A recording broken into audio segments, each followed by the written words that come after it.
Hello everyone, আশা করি সবাই ভালো আছেন। আজকে আমার রান্নাঘরে আপনাদের জন্য খুব চেনা একটি উপকরণ নিয়ে এসেছি, তবে একদম অন্যভাবে।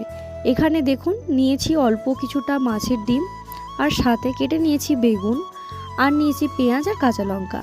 ব্যাস, এই সামান্য কয়েকটি জিনিস দিয়েই আজকে তৈরি করব জিভে জল আনা ঘরোয়া পদ। একটি কড়াই বসিয়ে দিলাম, পরিমাণ মতো দিয়ে দিলাম সর্ষের তেল। তেলটা হালকা গরম হতেই আগে থেকে কুচিয়ে রাখা বেগুনগুলো ছেড়ে দিচ্ছি। উপর থেকে দিয়ে দেবো সামান্য নুন দিয়ে বেগুনগুলোকে বেশ সুন্দর করে লাল লাল করে ভেজে নিতে হবে, একদম স্লো আছে। দেখুন বন্ধুরা, ভাজাটা কিন্তু একদম তৈরি। এবারে এগুলোকে এক এক করে তেল থেকে ছেঁকে তুলে নিচ্ছি। এবারে ওই কড়াইতেই আরও কিছুটা তেল যোগ করলাম, আর আজকের রান্নার আসল টুইস্ট হলো ফোড়ন। দিলাম মেথি আর মৌরি।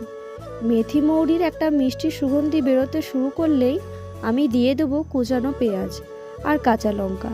এবার এটাকে হালকা হাতে খুব ভালো করে নাড়াচাড়া করতে থাকবো। পেঁয়াজটা যখন একটু নরম আর ভাজা ভাজা হয়ে আসবে, ঠিক তখনই দিয়ে দেবো আদা রসুনের পেস্ট। কাঁচা গন্ধটা চলে যাওয়া পর্যন্ত এটাকে বেশ কিছুক্ষণ মতো কষিয়ে নিতে হবে। গন্ধ চলে গেছে, এবার এক এক করে সব গুঁড়ো মশলা দিয়ে দেবো। প্রথমেই দিয়ে দিচ্ছি লঙ্কা গুঁড়ো, হলুদ গুঁড়ো, ধনে গুঁড়ো, আর দিয়ে দেবো জিরে গুঁড়ো। মশলাটা যাতে পুড়ে না যায় তাই সামান্য একটু জল দিয়ে এবারে বেশ সময় নিয়ে মশলাটাকে কষাবো। মশলা কষানো হয়ে গেছে, এর মধ্যে দিয়ে দেবো মাছের ডিম। এই রান্নার আসল স্বাদ কিন্তু লুকিয়ে আছে এই কষানোর উপরে। ধিমি আঁচে ডিম আর মশলাটাকে সাথে খুব ভালো করে মিশিয়ে কষাতে হবে।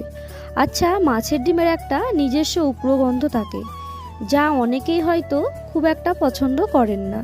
তাই এই গন্ধটা দূর করতে আমি উপর থেকে ছড়িয়ে দিচ্ছি সামান্য গরম মশলা।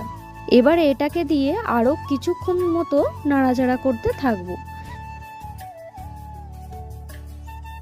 দেখুন, ডিমের টেক্সচারটা বা চেহারাটা কিন্তু আস্তে আস্তে বদলাতে শুরু করেছে। ঠিক এই সময়েই আমি আগে থেকে ভেজে রাখা বেগুনগুলো এর মধ্যে দিয়ে দেবো। এবারে ডিম আর বেগুনকে একসাথে খুব ভালো করে কষাতে হবে। নাড়তে নাড়তে যখন রান্নাটা বেশ ভাজা ভাজা হয়ে আসবে আর চারপাশ থেকে তেল ছাড়তে শুরু করবে, তখনই বুঝবেন রান্নাটা একদম তৈরি। আর সবশেষে উপর থেকে এক মুঠো তাজা ধনেপাতা কুচি ছড়িয়ে দেবো। ব্যাস, ধনেপাতা দিয়ে আর কিছুক্ষণ হালকা করে নাড়িয়ে চাড়িয়ে নামিয়ে নিলেই আজকের একদম ইউনিক আর ঘরোয়া রেসিপি রেডি। গরম ভাতের সঙ্গে এই পদটি থাকলে দুপুরের খাওয়া জাস্ট জমে যাবে।